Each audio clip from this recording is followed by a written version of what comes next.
नमस्कार, ये आकाशवाणी पटना है। अब आप माधुरी भट्ट से प्रादेशिक समाचार सुनिए। पहले मुख्य समाचार। प्रदेश में बाढ़ की स्थिति और गंभीर हुई, नए इलाके बाढ़ की चपेट में आए। प्रभावित लोगों की संख्या लगभग 57 लाख हुई। राज्य में कोविड-19 महामारी से मृतकों की संख्या बढ़कर 336 हुई। अब तक 59,567 लोग संक्रमित। विधानमंडल का एक दिन का मॉनसून सत्र संपन्न, 12 विधेयकों को दी गई मंजूरी। और देश भर में मनाया जा रहा है भाई बहन के पवित्र प्रेम का त्योहार रक्षाबंधन। अब समाचार विस्तार से। प्रदेश में बाढ़ की स्थिति और गंभीर हो गई है। गंडक, बूढ़ी गंडक, बागमती और अधवारा समूह की नदियों में जलस्तर बढ़ने से कई इलाके पानी की चपेट में आ गए हैं।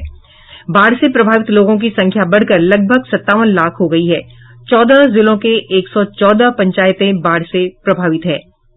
मुजफ्फरपुर में सकरा प्रखंड क्षेत्र में तिरहुत नहर के तटबंध में दरार आने से मोहम्मदपुर कोठी पंचायत क्षेत्र में जिले के मुरौल ब्लॉक के पिलखू गांव के निकटवर्ती गांवों में बाढ़ आ गई है। मुजफ्फरपुर से हमारे संवाददाता ने बताया कि बूढ़ी गंडक और बागमती नदी के जलस्तर बढ़ने से जिले के कई नए इलाके बाढ़ की चपेट में आ गए हैं। जिले के मुरौल के मोहम्मदपुर कोठी पुल के पास उत्तरी और दक्षिणी भाग का दोनों तटबंध भी टूट गया है। मुरौल और सकरा प्रखंड के सभी पंचायत बाढ़ से प्रभावित हो गए हैं। बाढ़ की पानी कदाने नदी में होते हुए समस्तीपुर जिला के पूसा की ओर और वैशाली जिला के बलिगांव पातेपुर के तरफ बढ़ रही है। आकाशवाणी समाचार के लिए मुजफ्फरपुर से कौशल किशोर कौशिक। गंडक नदी में उफान के कारण तटबंधों के टूटने से सारण और सीवान जिले में कई नए इलाके बाढ़ के पानी में डूब गए हैं। सारण जिले में छपरा और मुजफ्फरपुर को जोड़ने वाले राष्ट्रीय राजमार्ग संख्या 722 पर कई स्थानों पर बाढ़ का पानी बह रहा है। जिले के भेल्दी और मकेर में राजमार्ग के ऊपर से तेज बहाव हो रहा है। जिले में 8 प्रखंडों के 4 लाख से अधिक लोग बाढ़ से प्रभावित हैं। सीवान जिले में नहर का सुरक्षा बांध टूटने के कारण कई गांव बाढ़ की चपेट में आ गए हैं। इधर दरभंगा जिले के 15 प्रखंड बाढ़ से प्रभावित हो गए हैं। 19 लाख से अधिक की आबादी बाढ़ की चपेट में आ गई है। बड़ी संख्या में बाढ़ पीड़ितों को राष्ट्रीय राजमार्गों और स्टेट हाईवे पर शरण लेनी पड़ी है। हमारे संवाददाता ने बताया कि बाढ़ पीड़ितों की मदद के लिए राहत कार्य तेज कर दिए गए हैं। राहत एवं बचाव कार्य जोर शोर से चलाए जा रहे हैं। जिलाधिकारी डॉक्टर त्यागराजन एसएम ने जानकारी दी है कि 1,97,528 बाढ़ प्रभावित परिवारों को 6,000 रूपए उनके खाते में भेजी जा चुकी है। उन्होंने बताया कि 2,33,810 बाढ़ प्रभावित परिवारों को प्रति परिवार 6,000 रूपए की दर से कुल 142,68,60,000 रूपए PFMS के माध्यम से उनके खाते में भेजने हेतु आपदा विभाग के पोर्टल पर लोड किया जा चुका है। आकाशवाणी समाचार के लिए दरभंगा से मैं मणिकांत झा। इधर पूर्व मध्य रेलवे के दरभंगा समस्तीपुर रेलखंड पर पुल के पास पानी आ जाने से लगातार 11वें दिन भी ट्रेन परिचालन ठप रहा। दरभंगा, समस्तीपुर, सारण और पूर्वी चंपारण में कई स्थानों पर सड़क यातायात बाधित है। समस्तीपुर से हमारे संवाददाता ने बताया कि कल्याणपुर प्रखंड में जटमलपुर महादेव मंदिर के पास बागमती नदी का पानी समस्तीपुर दरभंगा मुख्य मार्ग पर आ गया है, जिससे छोटे वाहनों का चलना मुश्किल हो गया है। समस्तीपुर जिले में बागमती और करेह नदी के जलस्तर में बढ़ोतरी के बाद शिवाजीनगर और सिंधिया क्षेत्र की 24 पंचायतों में बाढ़ को लेकर रेड अलर्ट जारी कर किया गया है। एनडीआरएफ और एसडीआरएफ की 31 टीमें लगाई गई हैं। 4 लाख से अधिक लोगों को अभी तक सुरक्षित स्थानों पर पहुंचाया गया है। लगभग 30,000 लोग राहत शिविरों में शरण लिए हुए हैं। वहीं 1358 सामुदायिक रसोई घर बनाए गए हैं, जहां अब तक 9 लाख से अधिक बाढ़ पीड़ितों को भोजन कराया गया है। प्रदेश में गंगा, सोन, घाघरा और महानंदा नदी के जलस्तर में वृद्धि का सिलसिला जारी है, जबकि गंडक, बूढ़ी गंडक, बागमती और अधवारा समूह की नदियों के जलस्तर में कई स्थानों पर कमी दर्ज की गई है। कोसी और परमान नदी का भी जलस्तर कम हो रहा है। हालांकि ज्यादातर प्रमुख नदियां खतरे के निशान से ऊपर बनी हुई हैं। गोपालगंज जिले के डुमरिया घाट में गंडक नदी का जलस्तर खतरे के निशान से 1 मीटर ऊपर दर्ज किया गया। वहीं बूढ़ी गंडक भी समस्तीपुर जिले के रोसड़ा में लगातार लाल निशान के ऊपर बनी हुई है। नदी का जलस्तर रोसड़ा में लाल निशान से 4 मीटर अधिक रिकॉर्ड किया गया।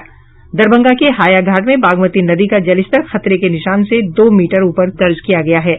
इधर पटना में गंगा नदी में के जलस्तर में तेजी से बढ़ोतरी हो रही है। गांधी घाट और हाथीदह में नदी का जलस्तर खतरे के निशान से लगभग 1 मीटर नीचे है। मौसम विभाग ने कल और परसों प्रदेश के अधिकांश हिस्सों में हल्की से मध्यम वर्षा का पूर्वानुमान व्यक्त किया है। कुछ स्थानों पर बारिश के दौरान वज्रपात की भी आशंका है।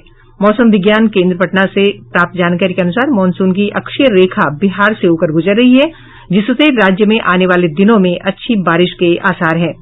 मौसम विभाग से प्राप्त जानकारी के अनुसार पिछले 24 घंटों के दौरान सबसे अधिक 60 मिलीमीटर बारिश खगड़िया जिले के परबत्ता में हुई है। पटना, पूर्णिया, भागलपुर, कटिहार, बेगूसराय और मुजफ्फरपुर में 20 से 30 मिलीमीटर तक वर्षा दर्ज की गई है। बिहार विधानमंडल का 1 दिवसीय मॉनसून सत्र आज संपन्न हो गया। कोविड-19 महामारी संक्रमण के चलते सुरक्षा कारणों से इस बार ये सत्र विधानमंडल परिसर से बाहर आयोजित किया गया। इस दौरान 12 विधेयक पेश किए गए, जिन्हें बिना किसी चर्चा के पारित कर दिया गया। उप मुख्यमंत्री सुशील कुमार मोदी ने चालू वित्त वर्ष का प्रथम अनुपूरक बजट पेश किया, जिसे सदन ने ध्वनिमत से पारित कर दिया। सदन ने आज 22,777 करोड़ रुपए के विनियोग विधेयक को भी मंजूरी दे दी। एक दिन के इस सत्र में आज राज्य में बाढ़ और कोविड-19 महामारी की स्थिति पर भी चर्चा हुई। सरकार की ओर से उत्तर देते हुए मुख्यमंत्री नीतीश कुमार ने कहा कि घनी आबादी के कारण बिहार में महामारी का संक्रमण का खतरा बहुत ज्यादा है। उन्होंने कहा कि राज्य सरकार हर व्यक्ति के इलाज के लिए कृत संकल्प है। जरूरी होने पर जांच की संख्या और बढ़ाई जाएगी। बाढ़ के मुद्दे पर मुख्यमंत्री ने कहा कि 10 दिनों के भीतर सभी प्रभावित लोगों को 6-6 हजार रुपए की अनुग्रह सहायता राशि उनके बैंक खाते में भेज दी जाएगी। चर्चा में भाग लेते हुए जल संसाधन मंत्री संजय कुमार झा ने कहा कि गंडक में इस बार 2017 से भी अधिक पानी आ गया था। उन्होंने कहा कि गंडक, अधवारा और बागमती नदी में उच्चतम बाढ़ स्तर का पिछला रिकॉर्ड टूट गया। इधर नेता प्रतिपक्ष तेजस्वी प्रसाद यादव ने सरकार को बाढ़ संकट और कोरोना महामारी से निपटने में पूरी तरह विफल बताया। विधान परिषद की कार्यवाही भी एक ही दिन चली। सदन में विधानसभा से पारित सभी विधेयकों को मंजूरी दी गई। प्रादेशिक समाचार आप आकाशवाणी पटना से सुन रहे हैं। केंद्र सरकार ने सभी राज्यों और केंद्र शासित प्रदेशों से कहा है कि अस्पताल में भर्ती कोविड रोगियों को स्मार्टफोन और टैबलेट साथ रखने की अनुमति दी जाए। स्वास्थ्य मंत्रालय में स्वास्थ्य सेवाओं के महानिदेशक डॉक्टर राजीव गर्ग ने राज्य सरकारों को इस आशय का पत्र लिखा है। अब कोविड रोगी वीडियो कॉन्फ्रेंस के जरिए अपने परिवार और दोस्तों से बातचीत कर सकेंगे। इससे उन्हें मानसिक दबाव से उबरने में मदद मिलेगी। हालांकि अस्पताल वार्ड में मोबाइल फोन की अनुमति है, लेकिन कुछ रोगियों के परिजनों ने सरकार को लिखा था कि अस्पताल प्रशासन रोगियों को मोबाइल फोन की अनुमति नहीं दे रहा है। प्रदेश में कोविड-19 संक्रमितों की संख्या बढ़कर 59,567 हो गई है। स्वास्थ्य विभाग के अनुसार जांच में 2,297 नए मामलों की पुष्टि हुई है। राज्य के सभी जिलों से संक्रमण के मामले सामने आए हैं। सबसे अधिक 293 मामलों की पुष्टि पटना जिले से हुई है। वहीं कटिहार से 137, बेगूसराय से 130 और वैशाली जिले से 115 व्यक्ति संक्रमित पाए गए हैं। इसी तरह पूर्वी चंपारण से 96, मधुबनी से 95, गया से 91, सहरसा से 90, भोजपुर और नालंदा से 84, मुजफ्फरपुर से 82 और पूर्णिया तथा सारण से 72, सीतामढ़ी से 69, रोहतास से 68 मामलों की पुष्टि हुई है। अब तक 38,000 से अधिक लोग स्वस्थ हो चुके हैं। इस महामारी से राज्य में मरने वालों की संख्या बढ़कर 336 हो गई है। स्वास्थ्य विभाग के अनुसार इस महामारी से स्वस्थ होने वालों की दर 64% से अधिक हो गई है। राज्य सरकार के आदेश के बाद कोविड-19 मामलों की जांच में तेजी आई है। पिछले 24 घंटों के दौरान 36,524 सैंपल की जांच की गई है। बांका जिले में शंभुगंज प्रखंड के कसबा गांव में बिना जांच कराए 17 लोगों के पॉजिटिव होने का मैसेज आया है। ग्रामीण नृपेंद्र झा ने कहा कि गांव के लोग भयभीत हो गए हैं और 17 लोगों को भेदभाव का सामना करना पड़ रहा है। देश में पिछले 24 घंटों में 40,574 लोगों के ठीक होने के साथ ही कोविड-19 से स्वस्थ होने वालों की संख्या बढ़कर 11,86,203 हो गई है। इसके साथ ही कोरोना से स्वस्थ होने वालों की दर 65.76% हो गई है। स्वास्थ्य और परिवार कल्याण मंत्रालय की ओर से जारी आंकड़ों के अनुसार एक दिन में 52,972 नए मामले सामने आने के साथ ही संक्रमित लोगों की संख्या बढ़कर 18,03,695 हो गई है। वहीं मृतकों की संख्या बढ़कर 38,135 हो गई है। देश में कोरोना से मृत्यु दर भी घटकर 2.11% तक आ गई है।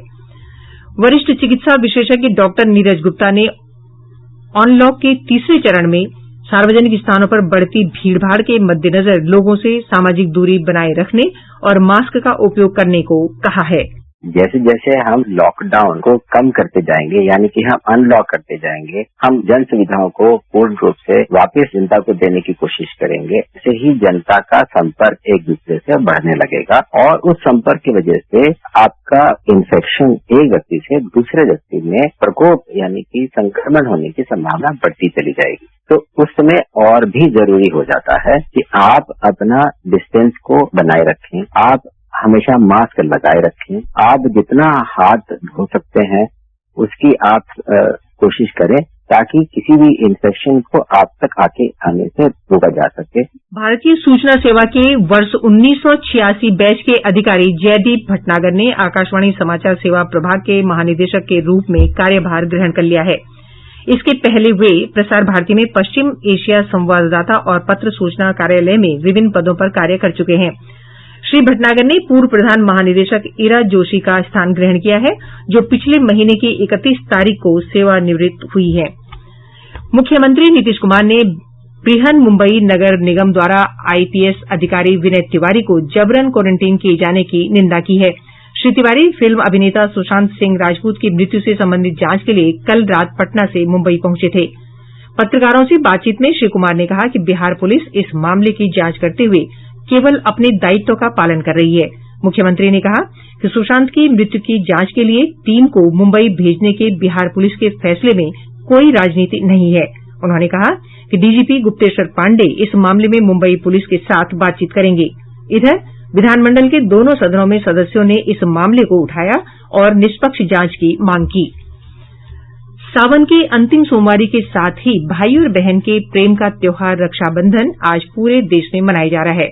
कोरोना संक्रमण के बीच रक्षाबंधन का उत्साह बना हुआ है। बहनें पूरी एहतियात और सावधानी बरतते हुए भाइयों को राखी बांध रही हैं। प्रदेश में रक्षाबंधन पर्व को पर्यावरण और वन विभाग वृक्ष सुरक्षा दिवस के रूप में भी मना रहा है। इसके लिए वृक्षों को रक्षा सूत्र बांधकर जीवन भर सुरक्षा का संकल्प लिया जा रहा है। मुख्यमंत्री नीतीश कुमार ने पटना में एक वृक्ष पर रक्षा सूत्र बांधकर पर्यावरण संरक्षण का संदेश दिया। इधर अंतिम सोमवारी के अवसर पर प्रदेश के शिव मंदिरों में श्रद्धालुओं ने पूजा अर्चना की। और अब अंत में मुख्य समाचार एक बार फिर। प्रदेश में बाढ़ की स्थिति और गंभीर हुई, नए इलाके बाढ़ की चपेट में आए। प्रभावित लोगों की संख्या लगभग 57 लाख हुई। राज्य में कोविड-19 महामारी से मृतकों की संख्या बढ़कर 336 हुई। अब तक 59,567 लोग संक्रमित। विधानमंडल का एक दिन का मॉनसून सत्र संपन्न, 12 विधेयकों को दी गई मंजूरी। और देश भर में मनाया जा रहा है भाई बहन के पवित्र प्रेम का त्योहार रक्षाबंधन। इसके साथ ही आकाशवाणी पटना से प्रसारित प्रादेशिक समाचार का ये अंक समाप्त हुआ। घर में रहिए, सुरक्षित रहिए और सुनते रहिए आकाशवाणी।